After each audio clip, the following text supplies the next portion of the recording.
Okay, today we're going to talk about section 2.2, which is linear functions. This is just a specific type of function that goes with the relations and functions we talked about in section 2.1. There are several forms of writing out linear functions. Now the picture is pretty straightforward. The picture of a linear function is just what it sounds like. It's a line. So you could have a line like this, or you could have one this way, or you could have one this way. Those are all linear functions. But we write them in several different forms. The first form is called general form, ax plus by equals c, where this means a, b, and c are contained in the set of real numbers. A lot of times you'll see it written this way, but it's not real useful in graphing it. Usually we use slope-intercept form to graph because that gives us our y-intercept and the slope of the line. We also write that in function notation.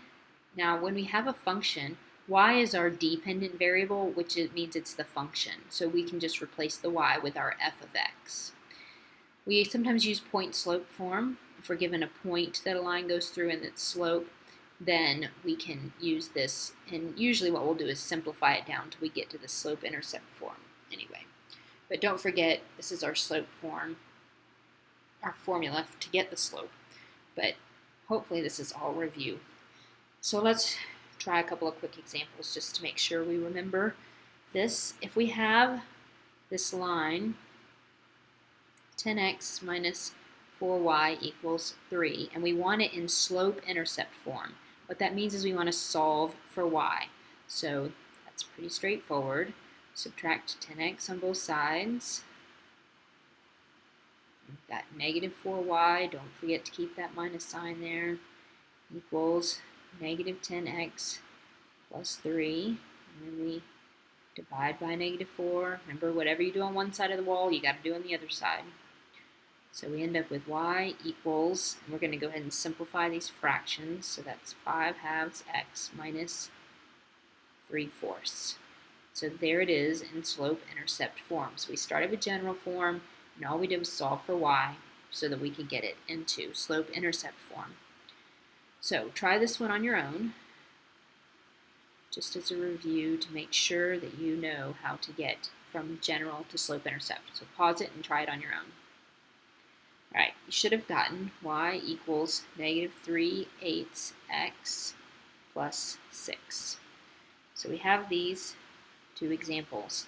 Now what does this mean? Well, in this one here, that means that the slope, which we call m, is negative 3/8, and the y-intercept is the point 0, 6. Because remember, a y-intercept means where does it intercept the y-axis.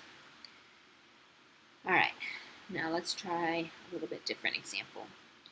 What if I have 2 points, and I want to know what the line that goes through these 2 points is in general form?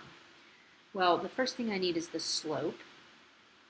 In the slope, we take our y value minus the y value over the x value minus the x value. And remember, it doesn't matter which one you do first or second, just make sure the points line up vertically.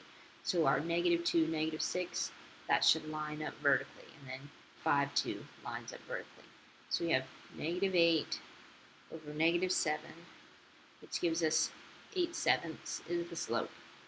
Now we can use the point slope form that I showed you earlier, and we can use whichever one of these points you want. You'll end up with the same thing. You just pick one. So which one looks easier? Well, I'm going to use the 5/2 because it's first and it doesn't have any negative signs in it. So y minus the y value equals m times x minus the x value. Now, if I want to put this in general form, what I need to do is I want it to look like that, ax plus by equals c. So I've got to get it rearranged a little. So y minus 2, I'm going to have to distribute this, 8/7 x minus 40/7. Now, the fractions are kind of a pain, so I'm going to multiply the whole thing through by 7 so that I don't have to deal with those. So I get 7y minus 14 equals 8x minus 40. So I need my x and y's all on one side, and I need my numbers on the other side. So I'm going to leave my x here because generally speaking, I want my x positive. It doesn't have to be, but that's just kind of generally the way we do it. So that means that I'm going to add 40 to both sides because I want the number to move to the other side. And I'm going to subtract 7y from both sides so that I can have all the letters on the other side. So I end up with 26 equals 8x minus 7y. So my general form, 8x minus 7y equals 26. And there you have it. Now, what if instead of given 2 points, I'm given a slope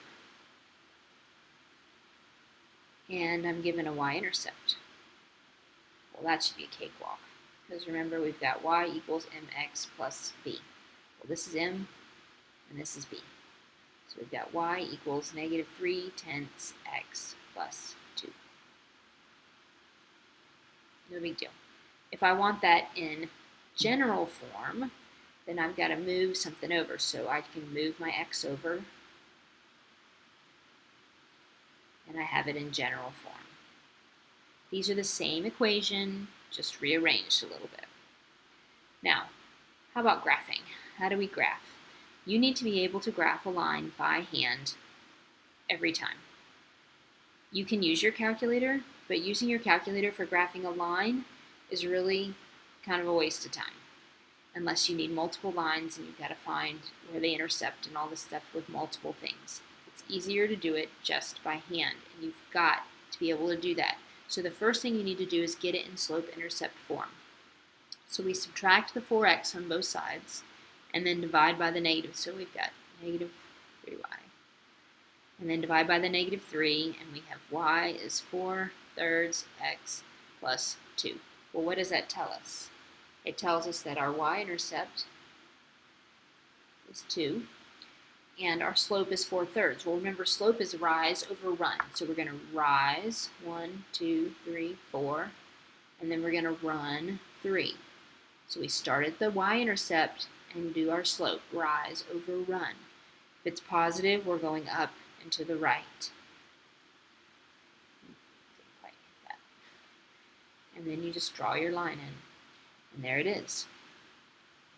Now, what about this one? Now, another way you can do it is you can get it into slope-intercept form, but you can also graph a couple of points, because remember, a line just connects points. So there's 2 points that will be very easy to deal with and solve. If we know that x is 0, then what does y have to be? Y has to be 4. If I know that y is 0, what does x have to be? It has to be 8/7. So what I do is graph these 2 points. So I've got 0, 4, and then I've got 8/7, 0. And you could use any points you want. If you plug in any x value into this equation and solve for the y value, you're going to get a point on this line. That's the whole definition of a line. So any point you want, but these are just the easiest. So to graph a line, you either get it in slope-intercept form and go from there, or pick a couple of points by plugging in some values. All right, let's just mention one last thing.